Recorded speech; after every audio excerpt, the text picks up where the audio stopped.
Okay. Good afternoon, everyone. I am SoEun Ahn from KEI. I understand that this session is the last one, so hang in there. This session is co-organized by Natural Capital Project in Stanford.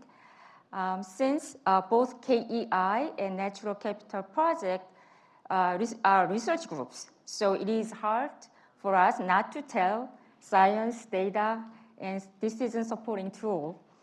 So our session is a little bit different from high-level diplomatic dialogues you have been participated in so far. Let me just briefly introduce the theme of the session. It all begins with the acknowledging the importance of the value of nature. And I believe the integration of the value of nature into policy and decision-making process is essential for sustainable development. Well, I think that's enough introduction, so I just stop here. So we have 3 speakers and 3 discussants. So let me invite our first speaker. He's Choong-Ki Kim from KEI. He's the director of the Division for Natural Environment from Korea Environment Institute. So, Kim, it's yours.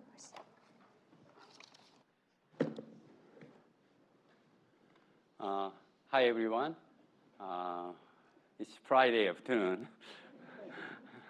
I know it's a long workshop, but it was so great to be part of this dialogue.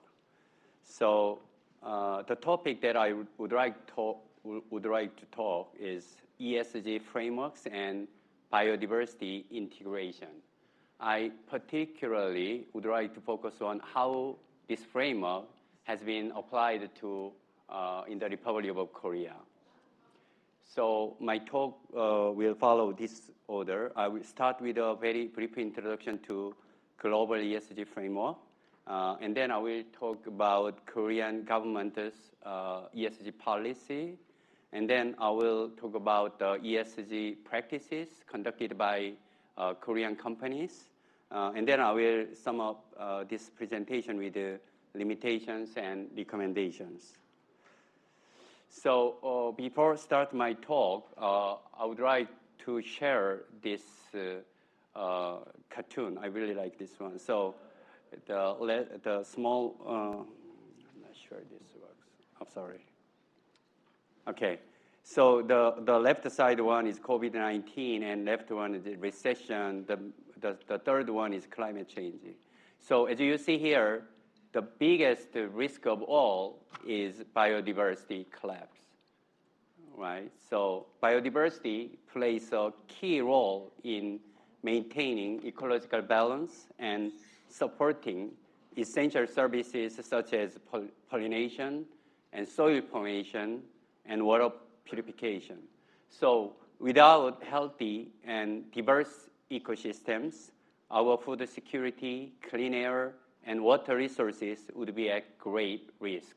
In other words, these are all the ecosystem services that we enjoy every day. So without that kind of services, benefits from the nature, we may not live like the same as we enjoy at the moment. So yes, we keep saying this, there is no plan B. So, okay. So let's start with the global ESG frameworks. So firstly, we have the Task Force on Nature-related Financial Disclosure. So this framework provides companies with the tools to access and report on nature-related risks. So this another one, similarly, the second one on the left side, SBTN focuses on to set measurable and actionable targets to reduce biodiversity impact. And we also have the Corporate Sustainability Reporting Directive. That is a European Union initiative that mandates companies to disclose their sustainability performance. So These international frameworks provide the necessary methodologies and also objectives to ensure transparency and accountability in business actions toward biodiversity. So now let's connect this ESG frameworks with the Sustainable Development Goal 9. So SDG 9 calls for greater resource use efficiency and the promotion of clean, environmentally sound technologies. So it emphasizes the importance of sustainable industrial processes and resilience infrastructure, especially in developing countries. So ESG practices align closely with these goals by improving resource utilization and promoting clean technologies and supporting projects that aim to conserve ecosystems. So now let's focus on the Korean government's ESG policies, also known as KESG, and this was introduced in 2021. At that time, there were so many indicators, so the private companies were very confused about that because in the very early stages. So the KESG was created to help companies navigate the complexities of global ESG standards. So the government analyzed over more than 3,000 indicators and then come up with 61 core points. And then the right-hand side shows the KESG main framework. That framework divided into three main components, of course, environment, social, and governance, and then all the details in the table. So the environmental section, the companies must report on issues like greenhouse gas emissions and waste management and pollution control. However, there is a growing recognition that biodiversity needed to be a much more central focus within this ESG.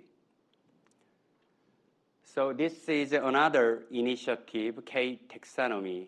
This categorizes green economic activities that contribute to 6 major environmental objectives. So this, as you see here, this has 3 main principles. It must contribute to at least one of the 6 environmental objectives, which include biodiversity conservation. And secondly, it must not cause significant harm to other environmental objectives. Finally, it must comply with the laws related to human rights, labor, safety, anti-corruption, and cultural heritage protection. So this taxonomy provides clear standards and very detailed information so that the company can figure out whether their activities is really truly green economic activities. So the company can get funding or incentives from the government. These are some biodiversity activities in K taxonomy that includes protect and restore terrestrial and marine ecosystems, and forest ecosystem restoration, and creating carbon sinks within the city, and species protection and conservation. I'm sorry. I have the same slide is here, so because I couldn't see this one very well. But anyway, this is very, compared to EU's taxonomy, this shares very similar environment central goals and the common exclusion criteria. So another one is, this is environmental responsible investment platform. This combines K taxonomy and green bond and environmental evaluation system. So this platform also provides the environmental assessment self-diagnosis services. So if a company provides information on their greenhouse gas emission and also their operating, and then this platform provides the environmental assessment results, and at the same time, it identifies the vulnerable areas for their company. Okay. And there is also many other ESG platforms that operated by the public institute and also private companies. So I will not go over them.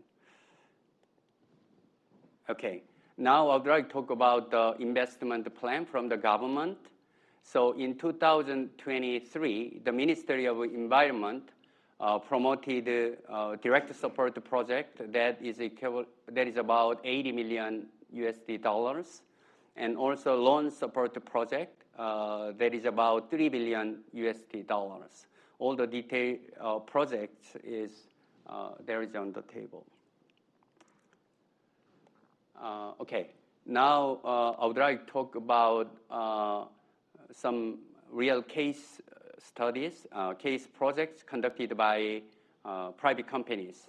So this is POSCO conducted marine forest creation project. So POSCO is the top 5th company in South Korea. So it's a huge company. They produce the steel. So they developed a Triton, an artificial reef made from steel slag, which is a byproduct of the steel industry. So they try to restore the marine ecosystem by using this artificial reef, and also try to contribute climate change mitigation through the role of blue carbon. I'm not depending this POSCO because they produce a huge amount of carbon, but this is one of the projects they have been working on.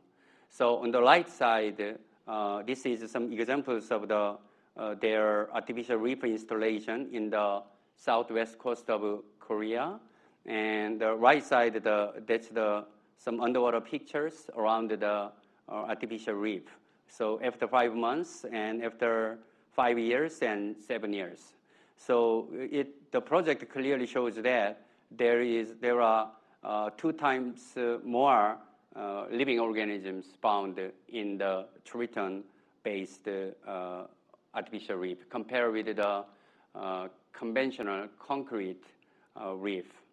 So this project clearly shows that this ESG activities contribute to SDG 9 that consider ecosystem restoration and resource efficiency together. So another example is SK Innovation, which is the top 5th battery company in the world market. So they focus on the mangrove forest restoration project. So that's the study site is Vietnam and Myanmar. So in the right side, the picture shows that this is the area where nature had been damaged by the over-tourism and also fish farms. So they restored about 226 hectares of the mangrove forest. That's about 820 trees, 20,000 trees. And they focus on, if we restore the forest, that provide a lot of services. That's the carbon sequestration and the ecosystem recovery that contribute to the fish production, and also reduce the risk of the housing collapse because they provide the coastal protection services when the storm come and from the sea level rise. So this definitely provide for this forest, this restored forest contribute to sustainable livelihoods to local residents in developing countries. So this project also expanded to Fiji. They have a MOU with Fiji to conduct this project. So the Fiji commissioner said that this mangrove forest restoration project goes beyond mere environmental conservation. It represents a commitment to a sustainable future. So the third example is about water project. It's conducted by O2MB. This is a kind of a small and medium-sized company. So they conducted a flood treatment to increase the water quality level to supply the clean water to the villagers. Another one is a Bangladeshi water purification project. And for this project, they used the 100% solar pipe water purification system. And they also designed a project to earn voluntary carbon emissions credits for water purification and pursuing license certification. So this ESG activities has contributed to SDG 9, with all the other goals. So, okay, sorry, I didn't move. Okay, this was the water project.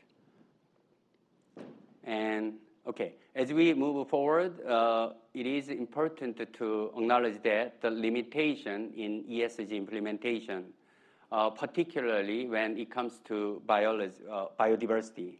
So Korean companies have made great progress, some progress in greenhouse gas reduction and energy efficiency. They often face challenges when it comes into biodiversity management.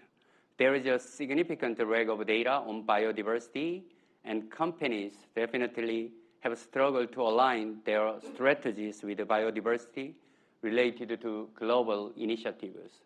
They always complain about that, where is the best place, and also the target is not only one compared with the greenhouse gas targets.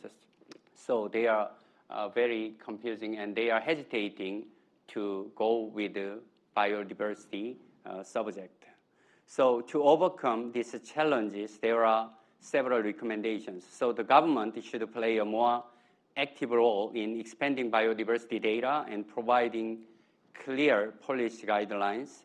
And there also should be incentive systems to encourage companies to incorporate biodiversity into their ESG strategies. And finally, the better coordination between global ESG initiatives and domestic policies is crucial for Korea's continued ESG growth. That's mostly it. And finally, I would like to open some questions for the discussion. So how can we create a model that integrates biodiversity into corporate ESG strategies in a way that is both effective and profitable? So thanks for your attention. Too many questions for discussions already. Thank you, Dr. Kim. Nice overview of ESG in Korea. Now let's move on to what's happening in Japan. Our next presenter is Osamu Saito, Principal Policy Researcher at the Institute of Global Environmental Strategy and visiting professor at the University of Tokyo. Dr. Saito, please. Thank you. First of all, I would like to thank KIE, Korean Environmental Institute, to bring me here. I'm very pleased to present at this important dialogue sessions. My research background is landscape ecology, and I've been working on the biodiversity and ecosystem service assessment in Japan and also beyond, in Asia Pacific and also in Africa. I don't know how many of you knows about the IPBES. IPBES is like a IPCC in the field of the biodiversity and ecosystem services. So IP stands on the Intergovernmental Platform on Biodiversity and Ecosystem Services. It established in 2012, and since 2014, it completed a number of the assessment at global scale and regional scale assessment, and also some thematic assessment and methodological assessment. And right now, the 3 assessment is ongoing, including Nexus assessment and the biodiversity and business assessment. I've been involved in the Asia Pacific regional assessment and also global assessment. And I highlighted in red is that one of the assessment which relevant to this particular presentation today. The scenario and the models, this is based on the conceptual framework of the IPBES. It has 5 components, starting from indirect driver. It's a ecological, environmental, also institutional drivers, including value systems, and which affect the direct drivers, including climate change, land use change, resource extraction, etc.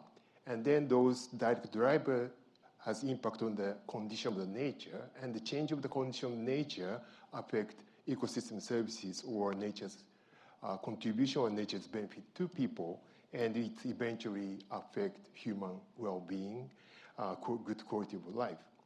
And this, based on this conceptual framework, the IPBES set a scenario as the set of different assumptions of as a future pathway, multiple future pathways, which provide the assumption for the indirect drivers. Oh.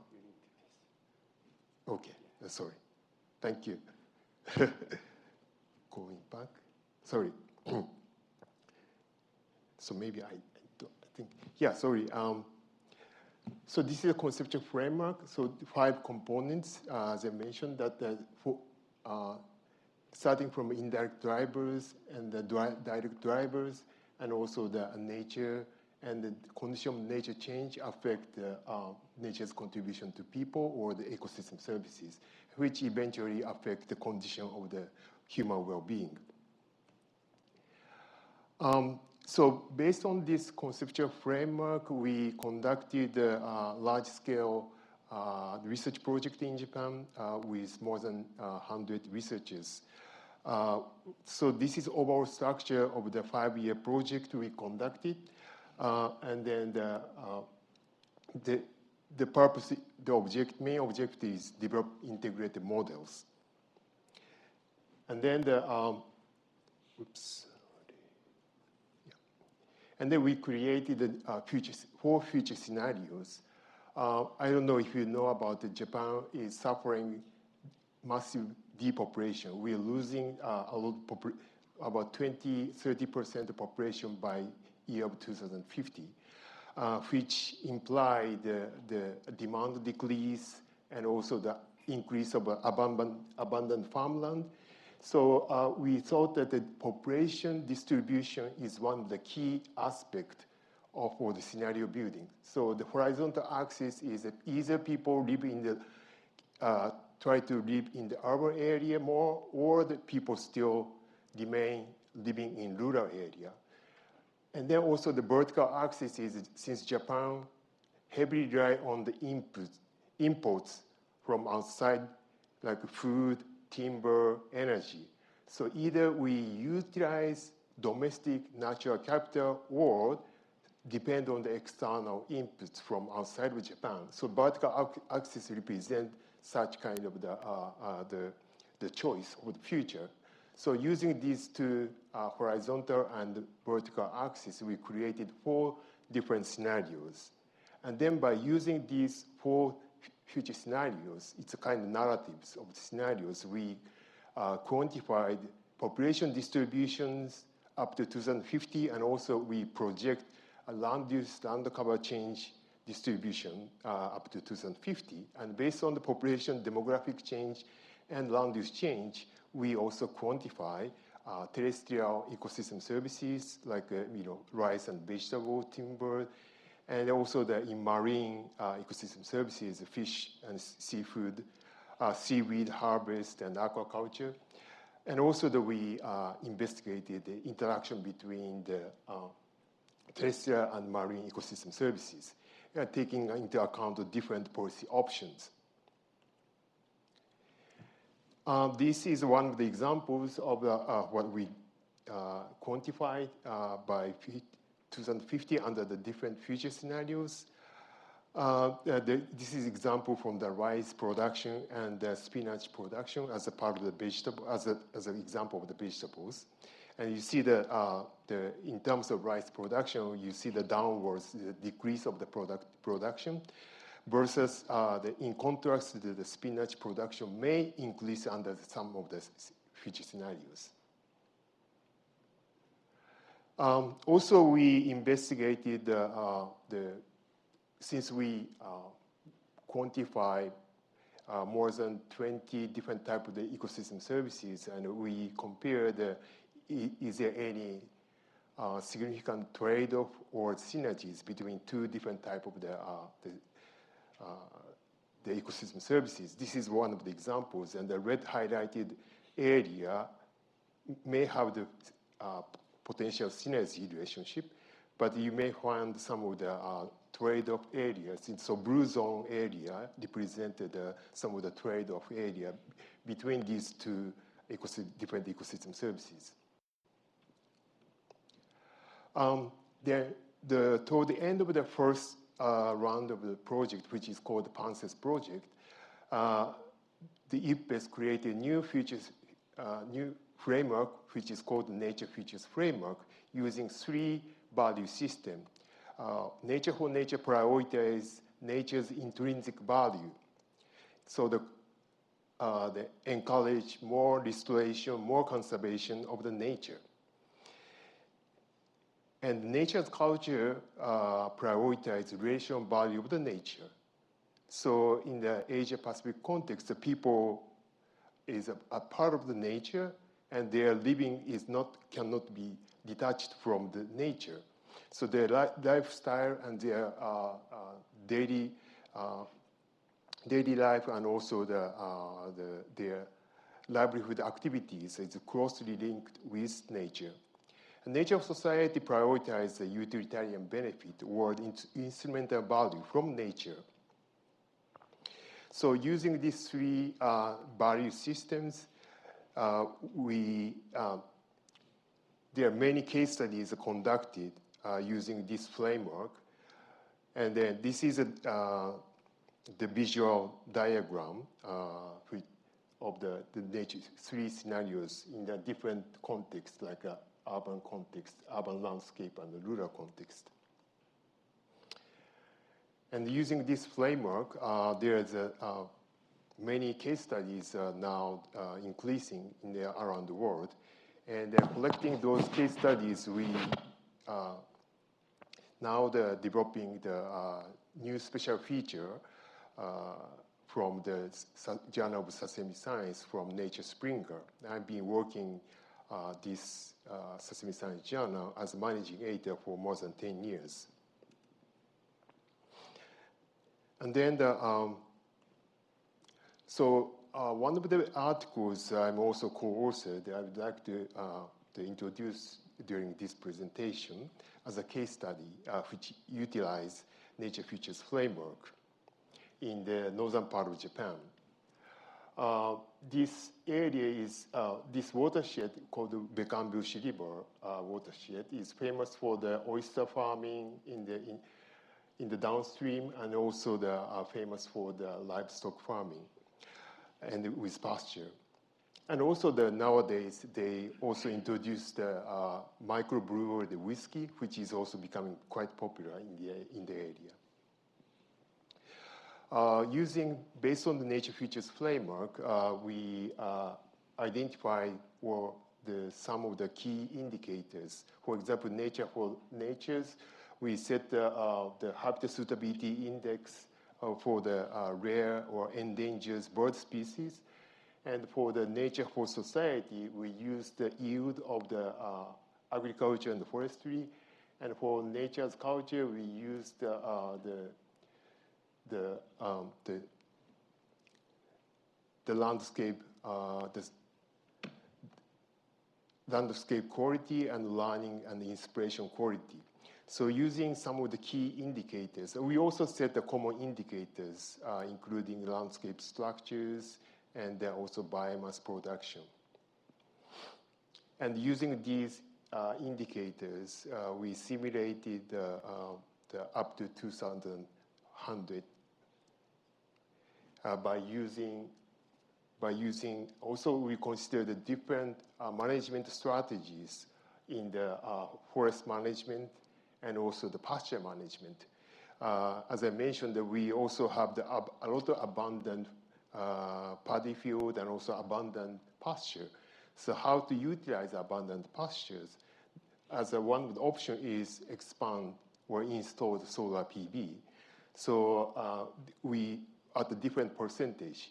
So we changed the solar PV installation ratio depending on the pasture management. We also considered what kind of the forest we want in the future. So we ended up the 110 combination of the different management options. And using these 110 options, we simulated with using this land-2 the model, which is the forest succession or vegetation succession models.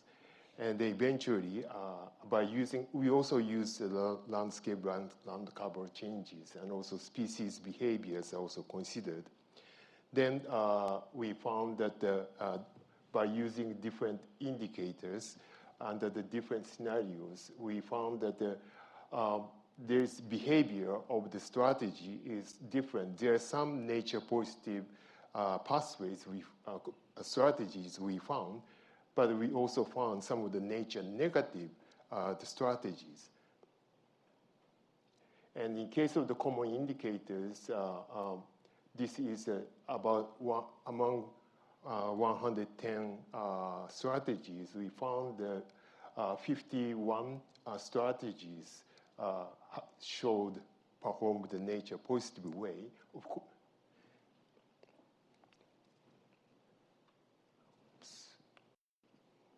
And then this is the land use land cover change over up to the 2100 years under the different future scenarios. So the land cover changed slightly. This is actually moving, but I don't know, it doesn't move now.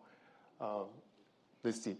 So after the first round of the project, which completed in 2020, we launched a second round of the project, which is started last year.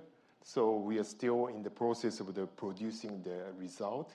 But this one is a bit larger than the previous one, with more than 130 project members. And I've been the PI of this project. And then with 5 research teams. First 3 research teams focus on the expanding existing integrated models to capture the indirect drivers, including culture, behavior, and value systems. So we use agent-based models, and also we also consider the supply chain, global supply chain. So we try to capture, which we could not capture at the previous project. And then try to expand the integrated model to measure the many different types of the ecosystem services and biodiversity. And apply the integrated model at the national and local scale, including urban area, which is Osaka, we selected. And also we selected one island in Japan, and also the one rural area in Japan. This is a bit technical one. We are not creating the integrated model from the scratch. We utilize existing Asia-Pacific integrated model, which has been used in the climate change studies for a long time, more than 20 years. But it has been only used for the climate. But we try to expand this one to capture the biodiversity and ecosystem services. So yellow highlighted part is a newly added and expanded during our project. So this is the last slide. And during the previous project and the ongoing project, we have been working closely with IPBES and provide the scientific inputs to the IPBES, and also try to contribute to the CBD. So actually this month, in the later, I'm also going to the COP16, CBD COP16 in Colombia, also provide scientific input over there. And also we've been working very closely with the Ministry of Environment and the local government of Japan.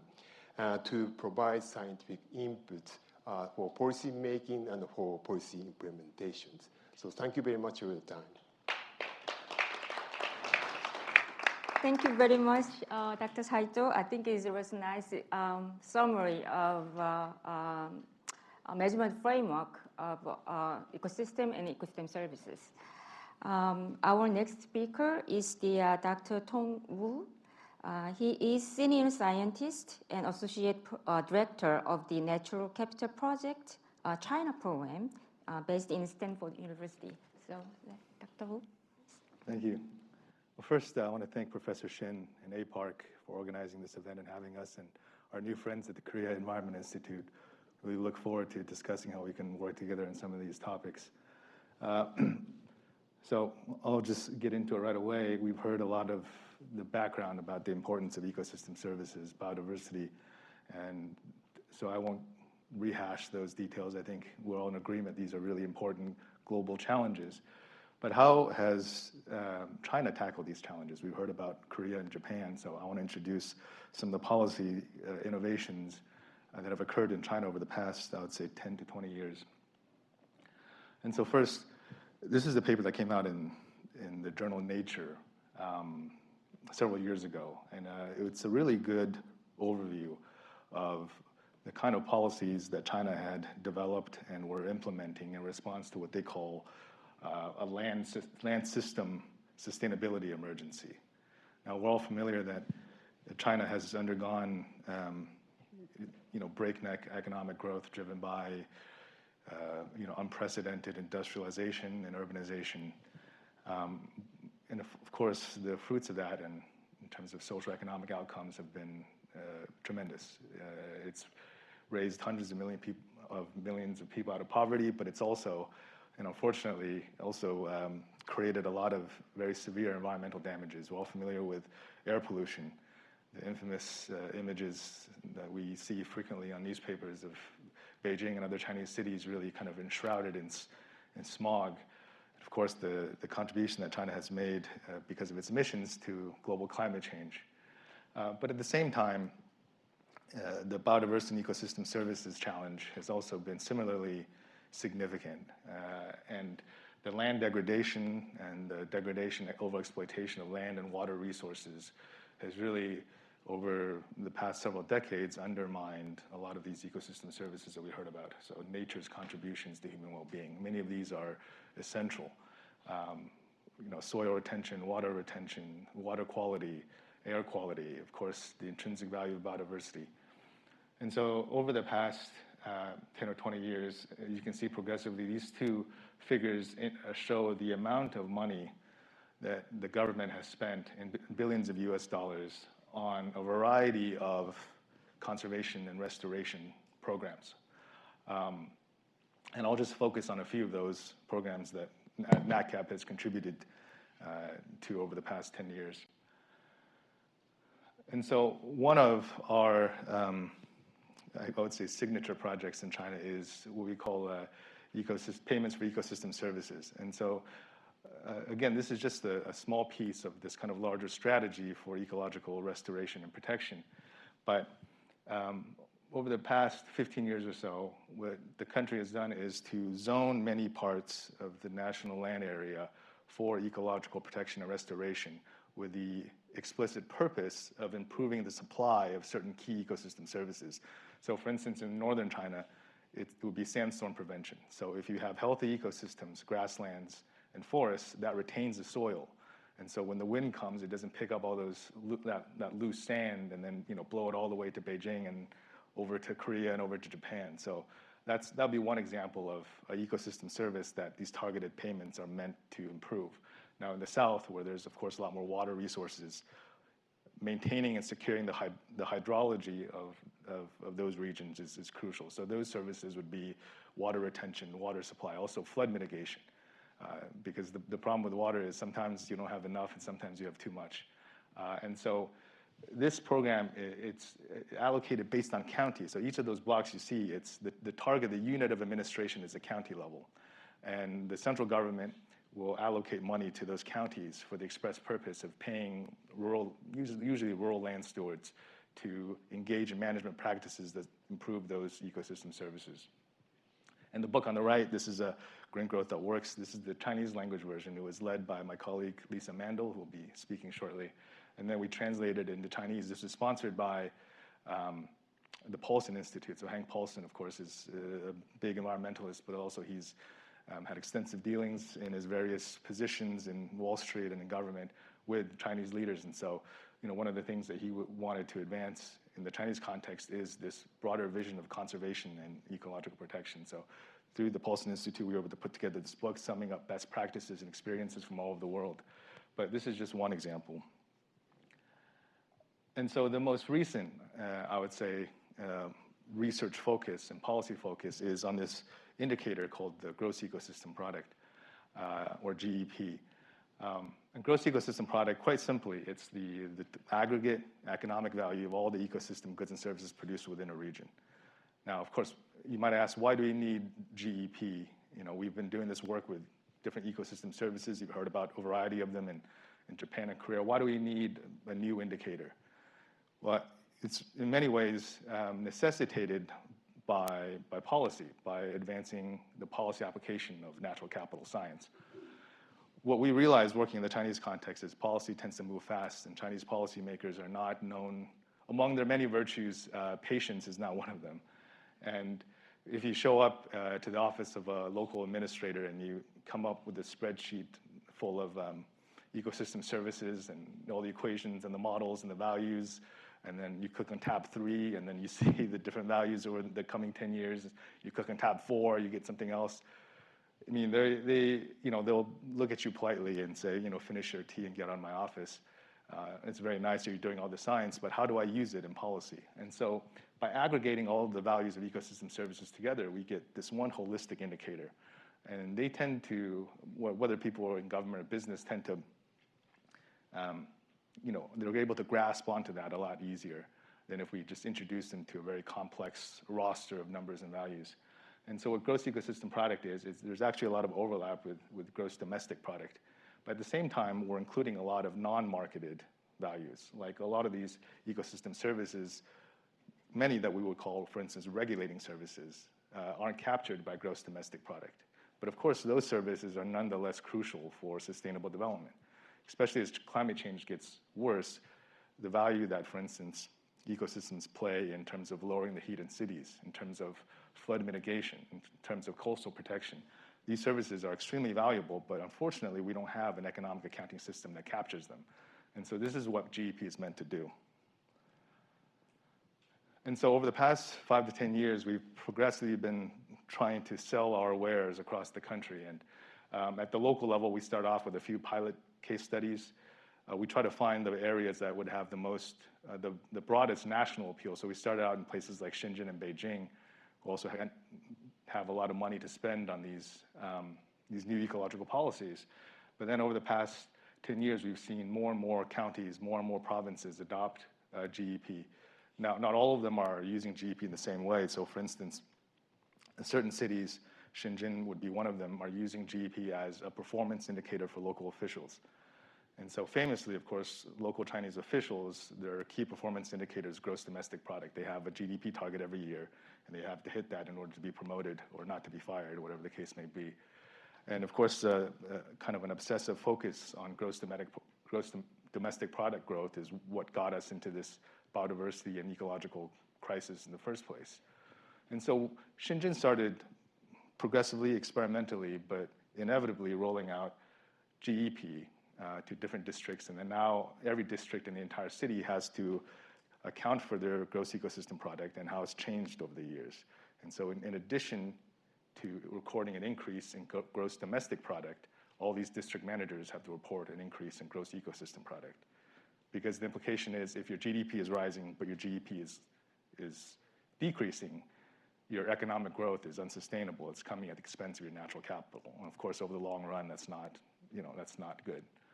And then in 2022, the National Development Reform Commission, which is the central economic planning agency, and then the National Bureau of Statistics rolled out national accounting guidelines. And so this is meant to standardize accounting procedures, because previously you had seen this 1,000 flowers of GEP blooming in incoherent ways, people were using GEP and accounting methodology that weren't compatible and weren't comparable across the country. And so the NDRC and the Bureau of Statistics said we need to impose some kind of discipline on this. And so these accounting guidelines came out in 2022. They're not, what I should clarify, these guidelines aren't saying everybody needs to do GEP. They're saying that if you as a city or a county want to do GEP, this is how you should do it. And so I think this is the recognition that GEP has been receiving at the national level has been really helpful in terms of promoting other counties, other local governments in adopting gross ecosystem product. And I always joke that it's a serious document because the cover is printed in red ink. That always means the government means business, right? When they start printing the red ink books. And so this is just an illustration of how, at NatCap and working with Chinese colleagues, we've first really advanced the science, the ecology and economics of gross ecosystem product and natural capital accounting. And then we try to advance it by creating broader social and policy impact. And so the first peer-reviewed English language paper on GEP came out in 2020. In 2021, the United Nations Statistics Division incorporated GEP into their system of environmental economic accounting. And then, of course, in 2022, China came out with national standards. And then last year, we published a journal article summing up, reviewing in many ways all the policy innovations that occurred over the past 5 years. So this has really been a process of science informing policy, and then policy, again, both the successes and the failures, reinforming science. Probably the most prominent case study we have outside of Shenzhen is in Beijing. And so, Beijing has been using gross ecosystem product for the past 2 years to allocate what they call eco-compensation, or payments for ecosystem services. So of course, the Beijing, the city itself is much smaller than Beijing, the administrative area. The Beijing, the administrative area actually contains a lot of rural and natural lands that surround the urban core. The urban core is where the majority of people live, but a lot of the ecological benefits and the security, the water that they rely on, the air quality, resilience against floods and erosion, that depends on maintaining a healthy ecosystems around the city. Right? And so the eco-compensation through GEP is meant to encourage and incentivize these more rural counties to engage in land management practices that improve ecosystem services. And they allocate that money based on the calculations that we do of GEP for them. And of course, you can't do GEP without Invest. I should have an Invest slide in here, but Invest is our kind of proprietary software platform that NatCap's developed over the past 15 years. It's called the Integrated Evaluation of Ecosystem Services and Trade-offs. And it's a software that has all these different ecosystem services in it. And so it's still the industry standard. And if you want to do GEP, whether in China or the United States or anywhere, you have to use Invest. Just a slide showing how GEP is also gaining international attention, just a kind of a small selection of the media coverage, not just in developing countries in Asia, but also in advanced economies. And so going back to Invest, this is the evolution of our Invest user base over time. As you can see, by the way, this is just registered users. So we know that our user base is significantly larger. So this is just the people who go to our website and register and download. And over the past 10 years, you can see not only has the number of Invest users increased significantly, but the vast majority, or the largest, almost half of Invest users are located in China. And I think in 2024, both those numbers are going to continue to increase. And I think that's been what's been driving that is this demand for ecosystem services and understanding the modeling and the science behind it. And we have really close colleagues who work in China, and they used to just bemoan the fact that their master's students and couldn't get jobs outside of academia, and now they say, oh, our master's students in ecology can finally get jobs doing GEP accounting because there is this need for it now. And so I apologize. This is the part where we get into the self-promotion of our organization, so I apologize in advance. And so, part of advancing GEP has been advancing our software and our models. And so over the past 10 years, we usually do 2 MS trainings per year, attended by hundreds of people in person and hundreds more people online, really a mixture of scientists and people in government, but also people in business increasingly. And then, again, I feel a bit embarrassed now. This is really self-promotional. But this is, I think, the importance of the work is reflected in the amount of attention it's getting. I think that's my point. So there was a Nature editorial that came out earlier this year when the US-China Science and Technology Agreement, which is one of the cornerstones of the 2 countries' relationships, signed by Jimmy Carter and Deng Xiaoping back in the day.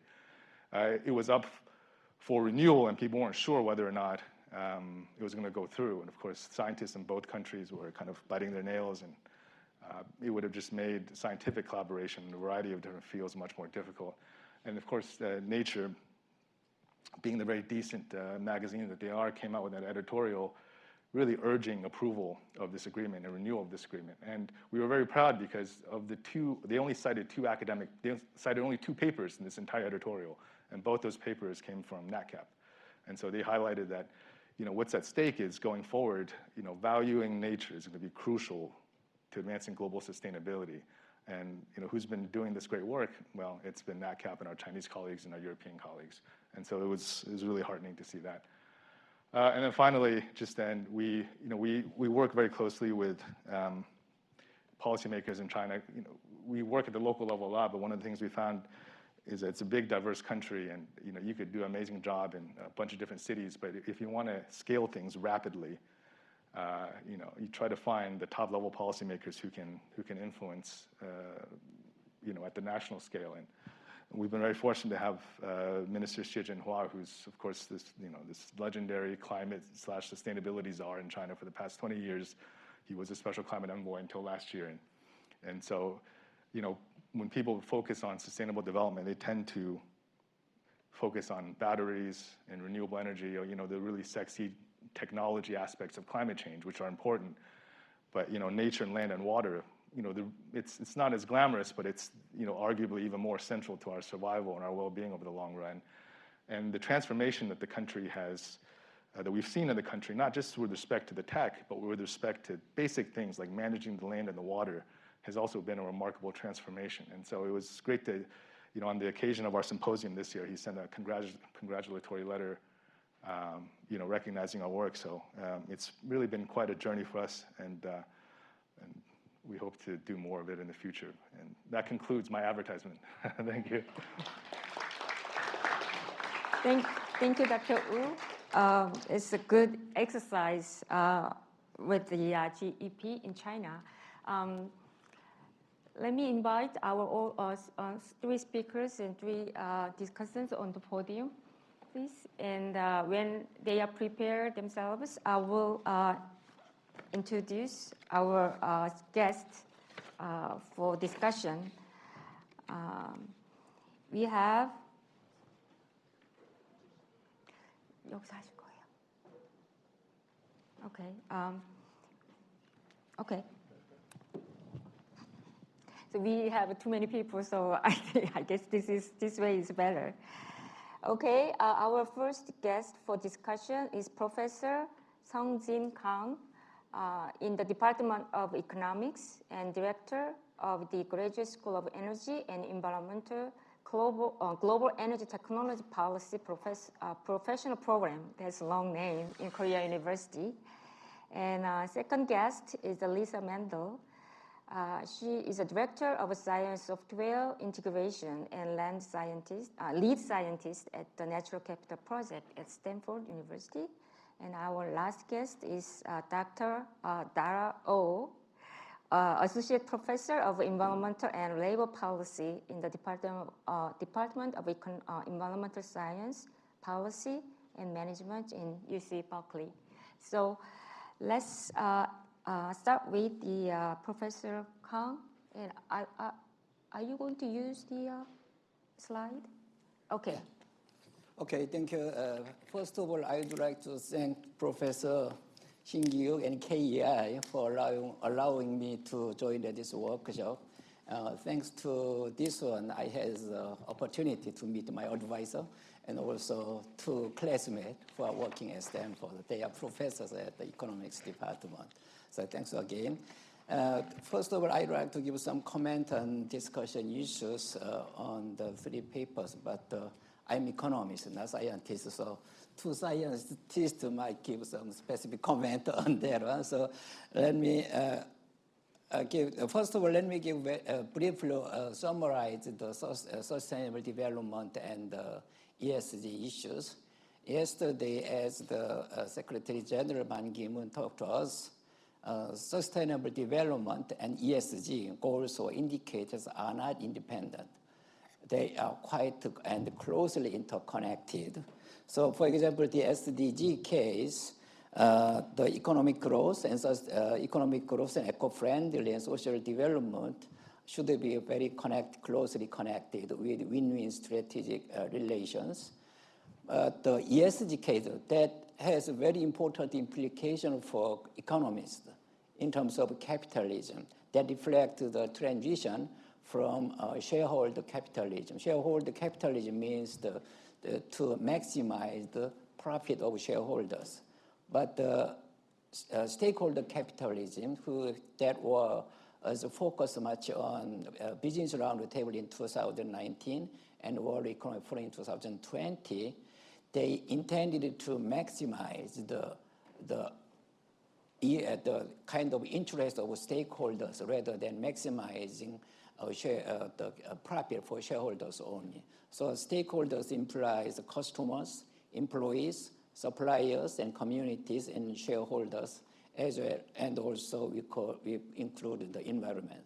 So usually we say the kind of win-win strategic relationship among environment, society, and governance. So let me show the two graphs. The left one means the cumulative CO2 emissions. Right-hand side shows the annual CO2 emissions. So for the current the climate crisis, who is more responsible for that one? In terms of cumulative CO2 emissions, US is top, as you can see from the left graph. But right graph case, China is top in terms of the annual CO2 emissions. So as you give us the collaboration between US and China, we need to collaborate because of for the current the climate crisis case, accumulation is more important than annual emissions, right? But for the future, for example, until 2050, we can expect how China will emit the greenhouse gases. So we need collaboration, very close collaboration between two countries. Second one, to solve the climate crisis issues between developed and developing countries, and the Munasinghe in 1992-1995 suggested called Sustainomics.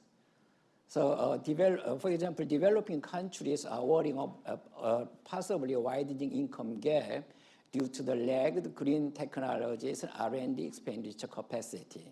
So he suggests that, okay, we should persuade the developing countries to join this kind of climate crisis policies. So the graph shows a curve we call traditional Kuznets curve, environmental Kuznets curve. So currently developing countries follow from the graph A, B, C, E. But if we persuade or if we talk to the developing countries to follow the traditional Kuznets curve, they cannot do anything. So Munasinghe, by suggesting the Sustainomics, Munasinghe talked to the global world to follow the A, B, D, E rather than A, B, C, E. So that is we call the definition or some implication of Sustainomics. So for that one, you can see, oops, okay. So for that one, the developing countries cannot follow the A, B, D, E lines through their own effort. That's why you need the international collaboration or international cooperation. Through the main the collaboration areas are technology transfer, financial support, and capacity building. So let's move to the main topic of goal line. So let's pick up the keywords from goal line: industry, innovation, R&D, and green technology, and resilient infrastructure. So in that case, only developed countries have a comparative advantage in this area. That means developing countries will be at a disadvantage. So without international collaboration or international cooperation between the developed and developing countries, the developing countries cannot catch up with the developed countries. So the international cooperation for SDGs and the ESG. So developing countries are willing to join the global agenda for tackling climate crisis, but they need to sustain economic growth. So they might have some priority on economic growth rather than on climate crisis, because they are arguing that, as I mentioned in 2 graphs before, the current climate crisis, who are more responsible for current climate crisis? They are arguing that developed countries are more responsible for current climate crisis. So let's combine 2 things: the current accumulation of CO2 emissions and the disadvantage of goal line in terms of the keywords. What should we do? So following the sustainomics suggested by the Muna Singh's sustainomics, we need collaboration in technology, financial support, and capacity building. So there is one case. I pick up some cases from internet. Let's see the first graph. There's a Starbucks. By using blockchain technology, Starbucks report their information very transparently from the beginning of from the purchasing the coffee materials. What we can say is beans, raw beans, to the final stage in coffee shop.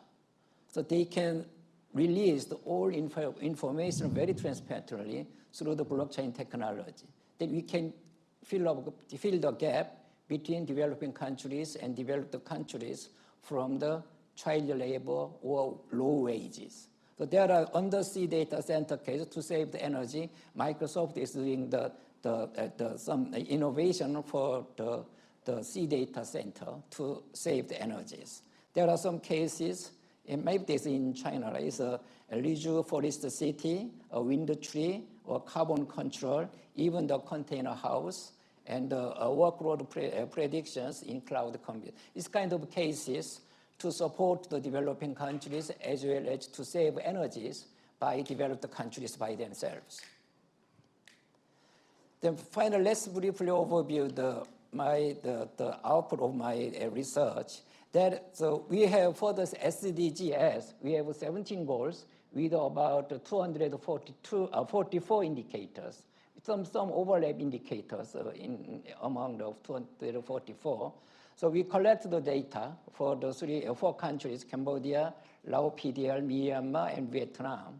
So blue one implies that we derive the Sustainable Development Index by using some econometric techniques. And then we made 2 graphs, the Sustainable Development Indicators and the per capita GDP. They are quite consistent. They are in terms of trend for all 4 countries. We derived that one for South Korea and North Korea and other China as well, but they are quite consistent between Sustainable Development Index and per capita GDP. Sustainable Development Index is derived from 244 indicators. Some countries have only around about 150 indicators, but we derive that one and compare 2 indicators. Then they show that 2 indexes are quite consistent in terms of trend. That means per capita GDP, which reflects the stage of development, is critically important to keep sustainable development. Finally, sorry for that is in Korean, but there is North Korea case. But North Korea case, we collected about 99 indicators, but most of the data are not available from government. Most of the data are from international institutions, and we use a proxy value. They are quite fluctuating, but just for reference. Thank you. Thank you very much, Professor Kang, for the observation of SDG and ESG and their linkages between them. It was like a presentation. But from our three speakers, we heard nice exercises of how science could be a core foundation for the policy making. So let's move a little bit further how to the science and data or decision supporting tool can be used to mainstream into the policy and on other various levels of decision making, such as national, regional, and local level, and also in the industry level, including ESG. So let's focus on the policy and talk. I will give a mic for Lisa. Okay. Thank you. Yes, I'll start off by saying thank you to APARC and the organizers for this wonderful event, and to Dr. Ahn and KEI colleagues for the opportunity to participate in this session, and to the previous speakers who gave inspiring examples from Korea and Japan and China about the work that is happening there, both on the science and the policy sides. The topic of the panel today, integrating value of environment into policy and decision-making for sustainable development, is very close to my heart and to the work that I do with the Natural Capital Project at Stanford, where I'm based. So for folks who aren't familiar with it, I know Tong already introduced it a little bit, but at the Natural Capital Project, we work with governments and financial institutions, development banks, and companies to integrate the value of nature into their decision makings with the aim of improving outcomes for people and nature. And we do this in three ways. The first is through advancing the science, the understanding of the different ways that nature supports human well-being. We do that through technology, the invest software that Tong mentioned, that makes that information accessible and hopefully also actionable. And then we do it, and I think the most important piece is through partnerships. So the Natural Capital Project has a set of core partners from academic and NGO institutions, but all our work is done in collaboration with a really broad set of partners, again, from different decision makers to researchers located around the world. And the Natural Capital Project is coming up on its 20th anniversary next year.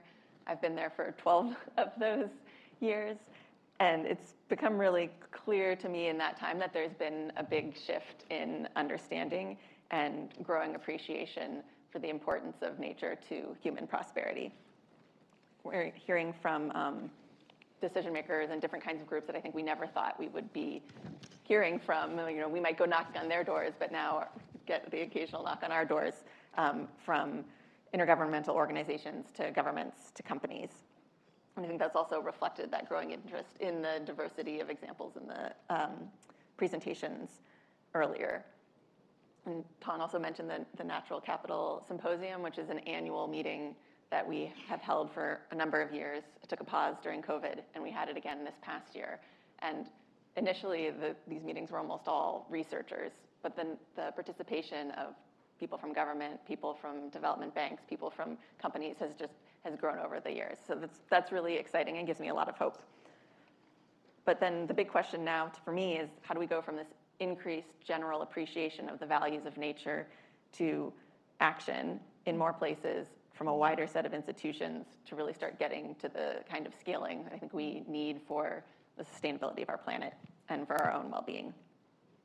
And so to work towards this scaling that we need, one project that the Natural Capital Project has been working on recently is a project with 3 development banks and 15 country governments from around the world. And we're working to support these countries and using natural capital approaches to support their policy and investment in nature within those countries to meet their development ambitions, their climate targets, and their biodiversity targets. And it's clearly not a one-size-fits-all approach. These countries that we're working with range in size from the Cook Islands in the Pacific to China, to everywhere in between. And the ways that they are interested and now actively working towards integrating values of nature include things from first baseline assessments to understand the values in those countries, to payment for ecosystem services design, to natural capital accounting and GEP. So there's a whole suite of ways that this implementation can look like. And I thought I would share, I think, 3 reflections on both from what the mirroring some of the things that have been brought up in the panel so far, and my experience and the experience of the Natural Capital Project over these past 2 decades on what works and what might be needed on the way forward. So the first reflection is that having the right data and metrics helps a lot. There's a really good scientific foundation for recognizing and valuing many aspects of nature. And obviously, I'm a researcher. We can always do more, and there's definitely more needed. And the scientific community should continue to build this understanding. But at the same time, we need to do more to make this information accessible and actionable. And what this looks like is going to be different for different users. So the kind of information that a city planner needs is going to be different than the information that an international financial institution or a private company is going to need. And I think there's a tendency for everybody to say, please just give me the dollar value so I can act. And dollar monetary valuation is really important in some cases, but I think it's not always required and sometimes can mask issues of equity and other really important things. And so there are many other ways to represent the values of nature that can be useful for decision making. And I think we saw some great examples earlier, from GEP to the ESG metrics of some of the frontiers that are in development right now. So yeah, data and metrics are important, but my second reflection is that valuing nature itself is not enough to drive change. And we really need the right incentives to be in place for different institutions or individuals to act on those values and change behaviors. And the right combination of motivated actors often to come together and figure out how to do this. And in my experience, I'm curious what others think. This can often be harder and more time consuming than the data and the modeling part. And in the Natural Capital Project's experience, it's often been easier to get governments on board because so many of these values are public goods, and it's in the government's interest to manage them for the benefit of all of its people. We faced greater challenges in figuring out how to represent these values and incentivize action from companies. I think that may be changing with different regulations and consumer pressure. Let's see. I'm part of an IPBES assessment on biodiversity and business that is looking at some of these questions. And then my third reflection, I think, is that we need to keep towards mainstreaming and some degree of standardization. And obviously, the natural capital values are going to be so different depending on context. There can't be a one-size-fits-all approach to valuing nature for policy and decision making, and it really needs to be responsive to local contexts and local values. But we also can't expect decision makers to figure out the right data and approaches themselves every time. Many of these folks are busy. They have a lot of issues that they need to be dealing with. It makes me think of a conversation I had with somebody from the Ministry of Finance in an Asian country, not represented on the panel today, who said, my team can put together, we were talking about blue bonds and green bonds that can support sustainability within countries. They said, my team can put together a plain vanilla standard bond without any sustainability considerations in like a week. We know how to do that. There's the processes in place. But we're interested in blue bonds and green bonds, but to be able to put one of those together, we have to go get data that we're not used to working with. We have to get approvals that we don't usually have. It takes so much longer. Feels like it's customized every time. And that's a real barrier. So I think, how do we make it easier for more people who want to take these kinds of actions to be able to do so within the constraints that they work? And I think some of that comes from increasing capacity. Some of it comes from the science being made accessible through decision support tools. But to me, that seems like a big challenge that hopefully we can collectively work towards. So yeah, it's really exciting to see the group up here and have this topic as one focused on this event. So that really gives me hope that we can figure out some of these challenges together. Thanks. Thank you, Lisa. We have dealt with a lot of different issues from the yesterday on agendas, but the key words kept coming is the implementation, how things make happen in the real world. So let's get back to the later, a little bit about how to make things happen in this the area of value of nature. So our last guest is Dr. Dara. Dara, is correct? Yes. Okay, so are you ready? Thank you so much. Yeah, thank you, Okay. Dr. Ahn, and I want to thank APARC and KEI and the Natural Capital Project also. I'm super excited about international dialogues like this and international partnerships. You can bring together tense, controversial relationships. We have a Korean and a Japanese sitting next to each other. We have China and the US. And even the most controversial, we have Stanford and Berkeley sitting next to each other on stage that are able to come together and talk. So I'm going to build on a number of the comments and really want to commend the speakers about laying this amazing work that's been going on, not just 20 years, probably 20 years before that, 40 years of valuing nature and thinking about how we, to our question, how do we implement it? How do we integrate it? So there's been amazing work that's gone on building the data sets, building the models, building the scenarios, really sophisticated, building the tools that people can use. But all of that, I want to focus on the fact that we're still losing. We're still failing. Almost all of the environmental indicators we all track are going in the wrong direction. And we have very few examples of real decision makers integrating the value of nature into their decisions which affect nature, affect carbon, affect water, affect the issues we all care about. So I really think we have to look at this challenge that we face. There are many, many technical challenges of doing this hard work, but I think we have a translation layer and a governance challenge that we're failing at, that we are not doing a good job of integrating the value of nature into core decisions that businesses in particular make that are driving the negative outcomes that we're seeing around the world. I think it does boil down, building on Lisa's points, a couple of key things. I think most companies are not integrating nature in almost any way in their work.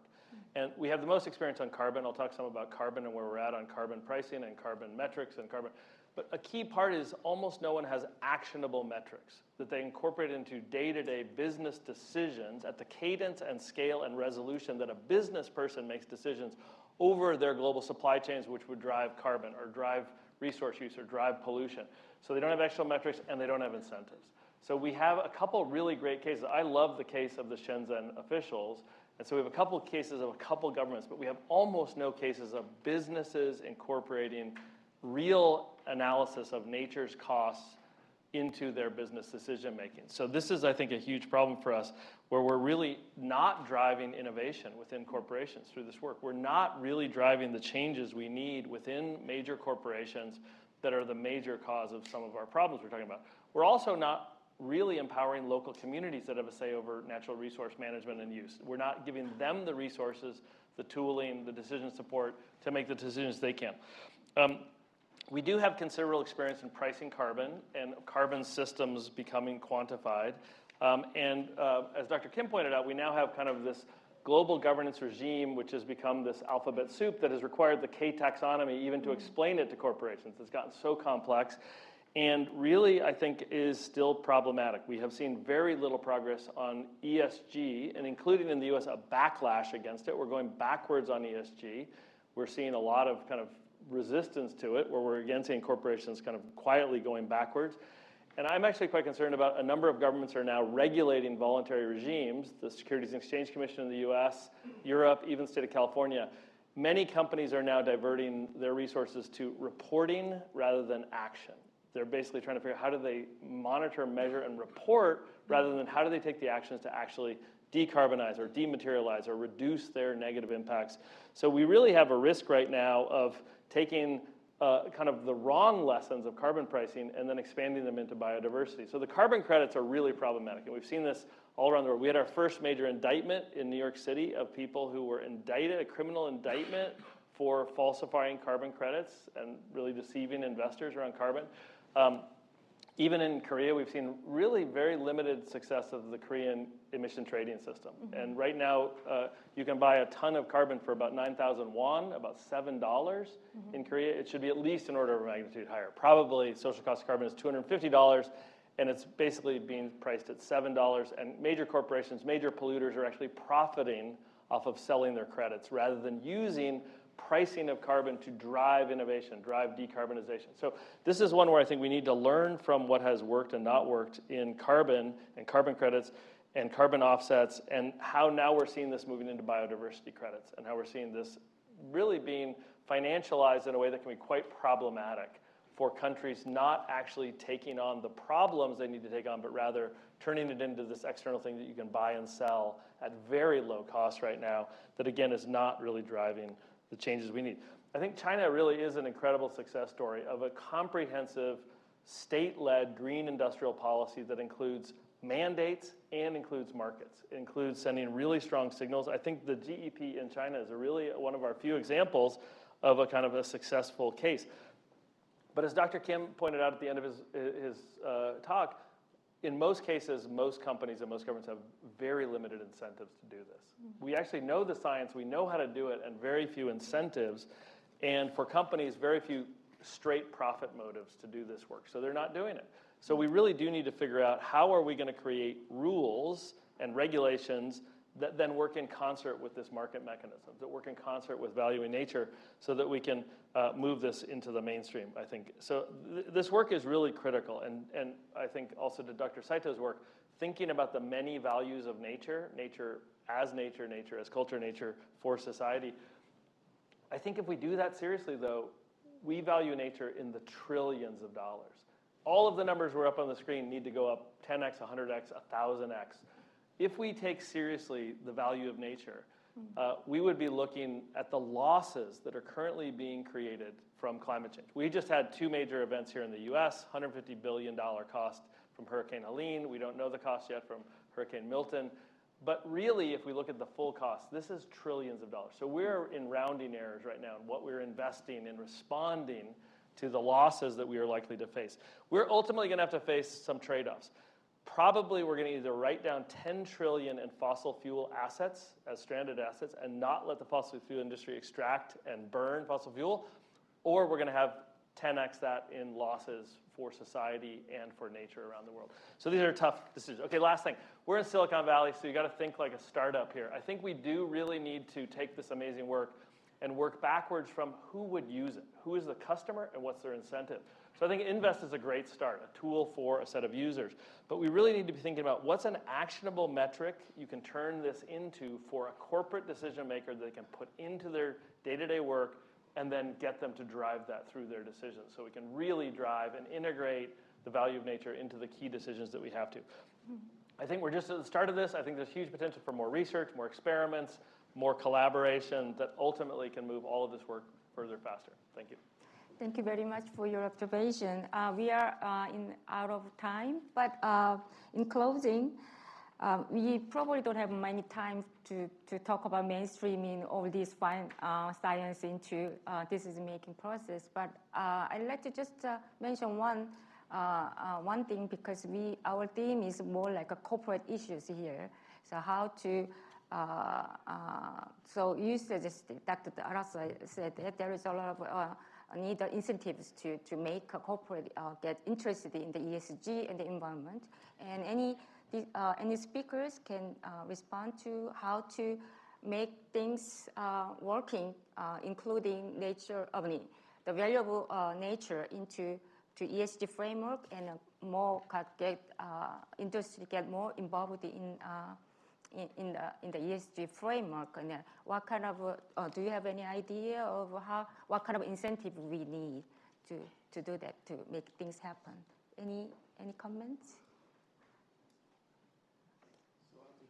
And that the standardization is one of the key issues, and then there are many companies struggling to how to identify the indicators, and then since biodiversity is more place-based, local, contextual, so the important species are different depending on the area, and how we can really identify the key species to protect or conserve. So maybe the standard process is, of course, in outcome, selected indicator may be different, but the process should be standardized. Okay, thank you. And so, yeah, in my opinion, particularly in Korea, monetary incentive may not work. Maybe it's different from the others, because more important thing is people's mind. Currently, in Korea, social network is so popular. So there is some people have some good opinion about the nature, and some company do the better thing. The people doesn't buy the product from the company. I think which is more important than the money itself. So I think the most important thing is, people need to know the value of the nature, not just knowing. They need to. Here is different groups. We all know the value of the nature, but what I'm saying is that the general public needed to know. So in that case, automatically, the company follows the opinions of the people. So I think that's the most important thing, particularly in Korea.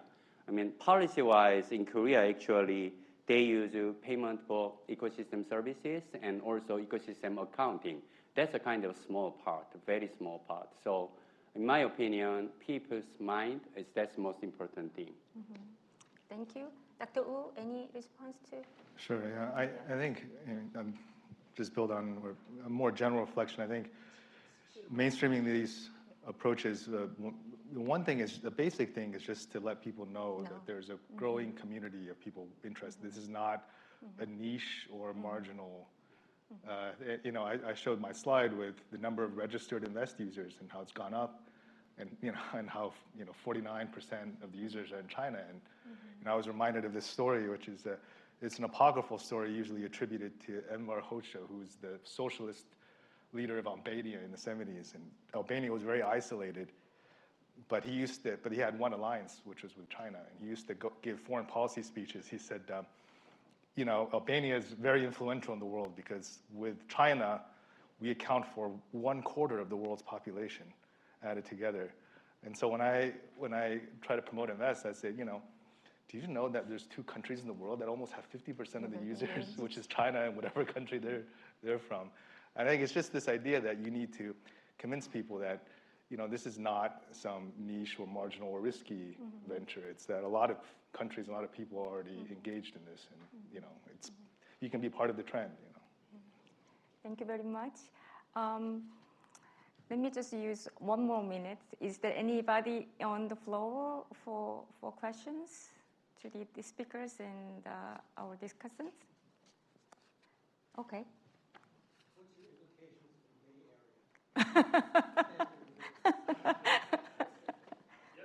Area? We have failed largely in the U.S. as well to really incorporate this into our policies and our planning. And I think one thing that relates to Bay Area to the panel also is we've seen unbelievable innovation from Korean firms in the U.S. because of the Inflation Reduction Act and the bipartisan infrastructure law. Korea is the #1 foreign investor in the U.S., investing in renewables and batteries and EVs and hydrogen. So we actually do know how to spur innovation in the Bay Area. We know how to get capital. We know how to get people to build these new things. We have not focused that kind of driving incentives and driving government policy to connect with innovative companies in this space. There's really an opportunity to do that, and we've seen a huge opportunity. And sadly, the Korean firms are actually doing more in the U.S. than they're doing back in Korea because there are not the same incentives in Korea to invest and to make the changes that we're seeing here. Thank you. I think we are about time to close. I think the message from our session is the scientists are ready to go. But there is a lot of things to be happened, go beyond the science and really truly integrated into the policy area. So let's get work into it together. Thank you very much. Thank you.